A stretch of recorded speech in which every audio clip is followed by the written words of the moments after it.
All right, everybody. Among the Browns' new free agent signings, one of them is Jameis Winston being signed to be the new backup to Deshaun Watson. Jameis Winston is in, Joe Flacco is out. Now, I just wanted to hop on here to talk about the dynamic of having Jameis Winston in his backup over Joe Flacco. Before I do that, I just want to go ahead and grade this deal and really state what I feel Jameis brings to the table as the Browns' new backup quarterback to Deshaun Watson. So with that being said, let's get to the signing grade. Let's go ahead, roll out the details. So Jameis Winston signs a 1-year, $4 million contract with the Browns with an extra $4 million in incentives. So I also just want to add, Joe Flacco signed a similar deal with the Colts. So, I know people are already thinking about that. Just go ahead and think about that some more as you watch this video right here. But with that being said, with the contract details being rolled out, my grade for this deal for the Browns signing Jameis Winston is an A minus, everybody. Now, there are a handful of people in the Browns fan base right now that are angry, that are upset, that are losing their hair over Joe Flacco not being the Browns' backup quarterback going into next season. There's also a handful of people that really like this signing of Jameis Winston to the Browns. I'm one of those people. When it comes to what Jameis Winston brings to the table and just who he is overall as a backup quarterback, I'm a believer, and I believe everybody should be a believer based on what he showed us, that Jameis Winston is a top-tier, high-level backup quarterback in the NFL right now where we stand. Now, when it comes to what Jameis brings to the table, I think being a game manager is what you want out of a backup quarterback, especially a top-tier backup quarterback. I think Jameis Winston definitely brings that to the table for you. You want a guy who can really move the ball methodically through the air, taking those 4 to 5 yard increments, and with the help of the run game, setting you up for third and shorts.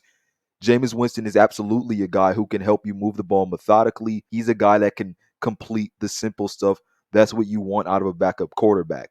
At the same time, not only can he do that, but if he has a chance, not only even if he has a chance, but him just being willing, he is a very explosive play passer. He's a guy that's not only willing to take the explosive plays downfield and try and take the top off the defense, but he's good at it, and he's proven that to us over his career.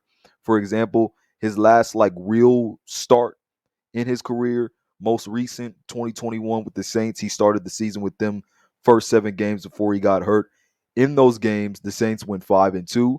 Jameis threw for over 1,100 yards, threw for 14 touchdowns, only 3 interceptions.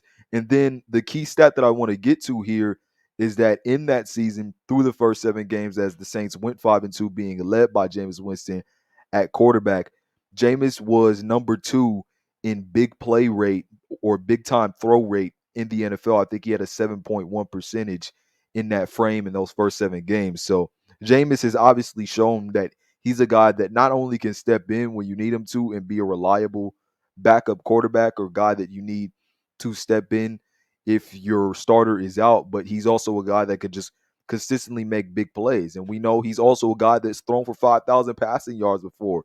And in 2019, did that and threw 33 touchdowns. So he's a guy that makes explosive plays. Not only does he make explosive plays, but he's not scared to make those explosive plays. But at the same time, when you bring up that 2019 season and you talk about him leading the league in passing yards with 5,000 yards and then throwing 33 touchdowns, then you have the people that mention in that same season he threw 30 interceptions, and then they mention that's the reason why they don't want Jameis Winston as their backup. And it's typically the people that would want Joe Flacco over Jameis Winston. And they're like, Jameis Winston throws so many interceptions. I would rather have Joe Flacco.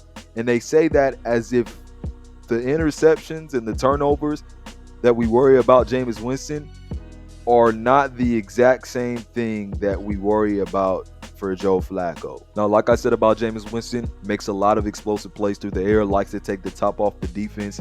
Joe Flacco, that's the same thing we liked about him with the Browns last year.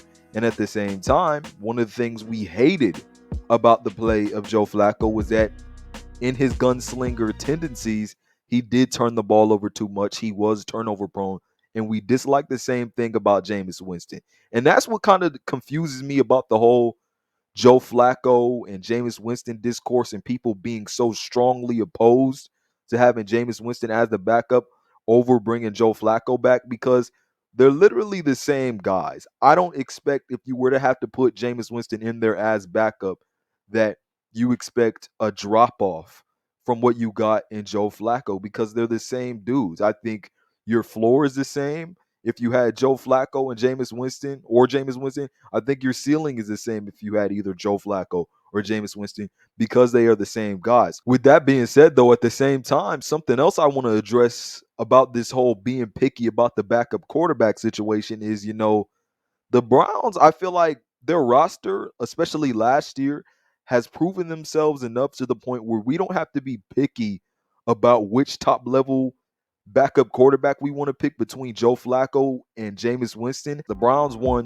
with PJ Walker and DTR last year with half of their roster and most of their talent being injured. So are we really being picky about which high level backup quarterback we want when one, they play the same, but also you've won with guys that aren't as good as either one of those guys? So just make a decision. There's no need to really have this large conflict, a conversation about it, because you're going to be fine either way. We've seen the Browns do well with worse than either Joe Flacco or a guy like Jameis Winston. So that's my thing about it. I just think the Browns roster is good enough to where we don't need to be picky about which backup we want, especially when we're in a situation where we're picking between two guys who have proven themselves as backup quarterbacks. At the same time, though, I kind of want to address the fact that, yeah, there may be no problem with Jameis Winston being the new backup quarterback, but at the same time, I understand why some people would scratch their heads about not bringing back Joe Flacco. That's what I really want to address here. Because like I said, Winston and Flacco are two identical play styles when it comes to the player. So my thing is, if they're both similar, why be mad if you have one or the other? You could say that about Jameis Winston if you have him over Joe Flacco, but you could also use the same argument as to why the Browns maybe didn't bring Joe Flacco back or why they should have brought Joe Flacco back. If they're so similar in play styles, why not just bring Joe Flacco back, especially with the added element of continuity and familiarity that he has with the team? So I understand why people would scratch their heads. If we're talking about the better option and the more sensible option, I would say, not necessarily even better, I would say it would make more sense to bring Joe Flacco back just because you saw what he could do with your team, seeing what he could do last year, and just knowing that if he were to have to step in, you could just hit the ground running because you have continuity. And if Jameis Winston and Joe Flacco are so similar in play styles, why not just keep the guy that you already have? At the same time, though, like I said, you have a roster where you don't have to be picky about your backup quarterback, especially if there are two backup quarterbacks you're choosing from, where both of them are top tier backup quarterbacks in the league. So that's why I don't think people should really be losing their minds over this, because I don't think it's as serious as people are making it. At the end of the day, for me, it's just okay, you have an option between two or three high level backup quarterbacks. Just pick one, move on. At the end of the day, all that matters is that you got a good backup quarterback. So that's my stance on it. Other than that, though, I'm just really impressed of what we could get out of Jameis Winston. Like I said, good game manager, can do the simple stuff, although he's turnover prone. He's still a guy that can take the top off of defense and not just be, intermediate and short passing route centric. I think one of the things that frustrated us about DTR last year, especially in that Steelers game, was you wanted to stick to being a methodical offense, especially through the air, taking passing routes through the short and intermediate passing game. But especially in that Steelers game, when the Steelers decided to lock down on those short routes and took it away from DTR, DTR was reluctant to throw the ball down the field, is either because he wasn't willing or just because he wasn't good enough. So at that point, when the Steelers took away the short and intermediate stuff, DTR had nothing else to do because he wasn't willing to take those downfield shots. With Jameis Winston, if you want to take away that short and intermediate stuff, he will gladly take the deep stuff, not only because he's willing, but because he's good at it. So, like Joe Flacco, not only does Jameis Winston provide you with a perspective of the game where He can be a game manager and take the simple stuff and go on methodical drives. But if the defense gives him leeway to take deep shots, if they're so focused on stopping that short stuff, then Jameis Winston will happily take the deep stuff. And Jameis Winston is a guy you probably feel comfortable doing that stuff because he's been good at it throughout his career. I think also when you're talking about Joe Flacco and Jameis Winston is more mobile. He's also younger. So I think when it comes to those two, and you think about having Joe Flacco as a backup or having Jameis Winston as a backup, you're on less thin ice when it comes to age, when it comes to Jameis Winston over Joe Flacco. If you were to have to put Joe Flacco in at some point as backup, you do start to worry in your mind a little bit. When will all this good level of backup quarterback play wear off with Joe Flacco because he's getting so old? Because he's 39 years old, about to be 40.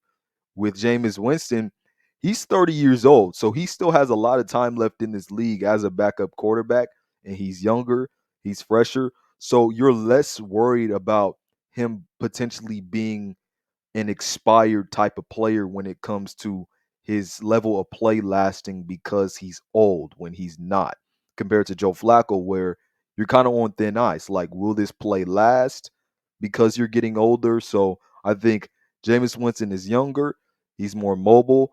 Those are pluses about having him over Joe Flacco. And I just think people need to just calm down. I don't think we should be making a backup quarterback controversy. But you guys tell me what you think about the move down in the comment section below. Other than that, this has been Malik Hicks, aka the Ranker of Dogs by the Sword, signing off. Peace out, and I'll see you on the other side. Peace.